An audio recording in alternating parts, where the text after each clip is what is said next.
আসসালামু আলাইকুম, স্বাগত জানাচ্ছি বিসাইন বাই সম্রাট আমার এই চ্যানেলটি থেকে। নিঃসন্দেহে সবাই এই মুহূর্তে ভালো আছেন যারা দেখছেন আমাকে দেশ ও দেশের বাইরে থেকে।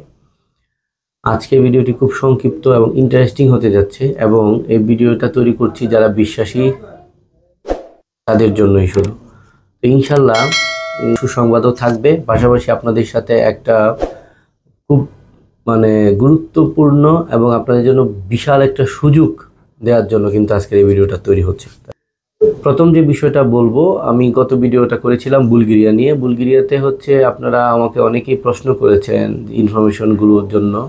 তো এখানে একটা ইনফরমেশন দিয়ে দিই, বুলগেরিয়া আপনার সুইডেন এম্বাসির সাথেই তাদের এম্বাসি, যেটা আমার কথা হয়েছে এই জায়গাটাতে একটু কারেকশন ছিল, এম্বাসি না, আপনার তাদের অফিস অলরেডি চালু হয়েছে, যেটা হচ্ছে বিএফএস এর মাধ্যমে বা কনসুলেন্টের মাধ্যমে হচ্ছে কাজগুলো করে তারা পাসপোর্ট নেওয়া বা অফিসিয়ালি যে কাজগুলো আমরা নেপাল থেকে করতাম, ইন্ডিয়া যাইতাম, সেই কাজগুলো এখন তারা করে দিবে।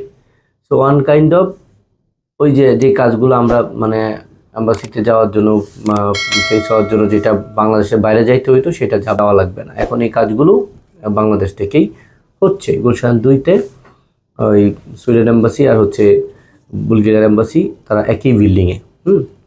তো ফেব্রুয়ারি মাসের দিকে তারা কাজ শুরু করবে ইনশাল্লাহ সব কিছু। কিন্তু আমাদের পাসপোর্ট নিতে হয় কেন? কারণ এটা তো তারা করবে, বাট আমার তো লয়ারের সাথে কাজ আনা, ওয়ার্ক পারমিট রেডি করা, ওইখান থেকে তার জন্য এগ্রিমেন্ট পেপারটা আনা, এটা তো করবে, এটা তো আর এই তারা করে না। তো এই জন্য আমরা যেটা ডিমান্ড লেটার পাই যে কাজটা, সেটার জন্যই কিন্তু আমরা কি করি, একটা হচ্ছে যে প্রিভিউ, পূর্বেই দেখা, একটা ভিউ হলো দেখা। আমরা ওই যে বলে না প্রিভেনশন বেটার দেন কিউর, না? আমরা কি করি, ওই আগেই কি করি, পাসপোর্টগুলো কালেকশন করি। এবং আমরা এটা কেন করি? যখন আমরা নিশ্চিত হই, তো এটা নিশ্চিত বুলগেরিয়ার কাজ শুরু হবে, তাহলে এটা একটু বিস্তারিত আলোচনা করব না, কারণ আজকের ভিডিওটা বুলগেরিয়া নিয়ে না, আজকের ভিডিওটা হচ্ছে ইতালি নিয়ে। তো ইম্পর্টেন্ট যে বিষয়টা, এটা হচ্ছে ইতালিতে আপনারা জানেন যে নুলুস্তাটা হচ্ছে খুব ইম্পর্টেন্ট একটা জিনিস। কারণ এখন ইতালি গভর্নমেন্টের একটা আইন আছে, যে আইনটা হচ্ছে যদি আপনার নুলুস্তা হয় তাহলে অবশ্যই এটাকে বলা হয় না যে আপনার জন্য ওই আমরা এটাকে কি বলি, অগ্রাধিকার, এরকমও না। আপনাকে নুলুস্তা দেওয়া হচ্ছে আপনাকে অবশ্যই ভিসা স্টিকার লাগবে। এটা কিন্তু লাস্ট একেবারে আপডেট ইতালি গভর্নমেন্টের, এটা আইন করছে তারা, এটা একটা নীতি করছে, এটাই এখন নিয়মে পরিণত হবে। তো এইখানে যে প্রবলেমটা হচ্ছে এটাও আমি বলে দেই। এখন নুলুস্তা, অনেকেই বলে নুলুস্তা আমি পাইছি 2 বছর আগে, 1.5 বছর আগে, কিন্তু আমার ভিসা স্টিকার লাগতেছে না। তাদের জন্য এই কথাটা বলি, নুলুস্তাও কিন্তু আমি সবাই চেক করতে পারবো না, একমাত্র ইতালির এম্বাসি ছাড়া এটা সবাই চেক করতে পারে না। এটা তারাই পারে যারা হচ্ছে অথরাইজ পারসন। কারণ নুলুস্তাও কিন্তু 2 নাম্বার দেওয়া যায়, 3 নাম্বার দেওয়া যায়, 4 নাম্বার দেওয়া যায়। হ্যাঁ, এটা নিয়ে কিন্তু সার্বিয়াও কিন্তু এটা ক্রাইম হচ্ছে, সব দেশ নিয়ে কিন্তু এই ক্রাইমটা হয়।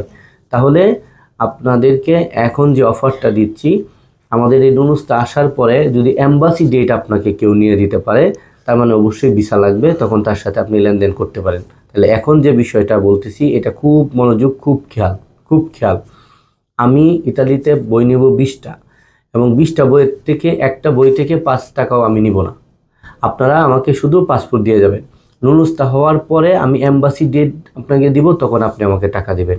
অতএব এখানে বোঝার দায়িত্ব আপনাদের, আমার আর কিছু বলার নাই, আর কিচ্ছু বলার নাই। ধৈর্য আর হচ্ছে বিশ্বাস, এটাই তো। বিশ্বাসটা আপনার একটা সঠিক মাধ্যম। হ্যাঁ, আপনার লাগবে বিদেশ যাওয়ার জন্য। তো আমি আপনাকে বলতেছি পাসপোর্টের সাথে কোনো টাকা নাই, নুলুস্তা হওয়ার পরে আপনাকে যদি এম্বাসিতে আমি চেক করে এম্বাসি ডেট নিয়ে দিই, তাহলে যারা বুঝেন কথা আমার, যারা বুঝতেছেন, তারা এখানে দেরি করার কথা না। আপনি বুঝতেছেন এটা কী টাইপের সুযোগ। তো ইতালিতে বই নিব, পাসপোর্টের সাথে 1 টাকা অগ্রিম নিব না, নুলুস্তার পরে এম্বাসির ডেট দিব, তখন টাকা দিবেন। 20টা বই প্রয়োজন এবং সময় 1 সপ্তাহ।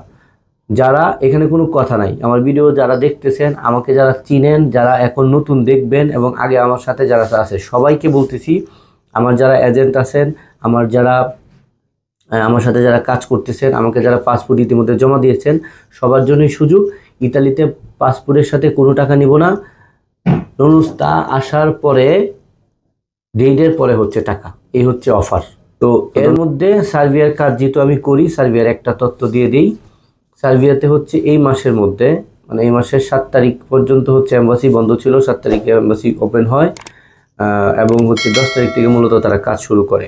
তো এই জন্য একটু দেরি হয়েছে। আমি যাদেরকে বলছিলাম যে 20-22 তারিখের মধ্যে দিয়ে দেবো, তাদেরকে বলছি ইনশাল্লাহ 25 থেকে 30 তারিখের মধ্যে ইনশাল্লাহ আমি আপনাদের ওই যে অনলাইন সহ সার্বিয়ার স্টিকার ভিসা পাবো। তো ইনশাল্লাহ এটা আশা করছি। তো এই জন্য আপনারা যারা যারা অলরেডি আপনারা জানেন যে কাদেরকে আমি সার্বিয়ার অ্যাপ্রুভাল দিয়েছি এবং কাদেরকে বলছি যে আপনাদের ভিসাটা এখন ওই ইন্ডিয়াতে আছে।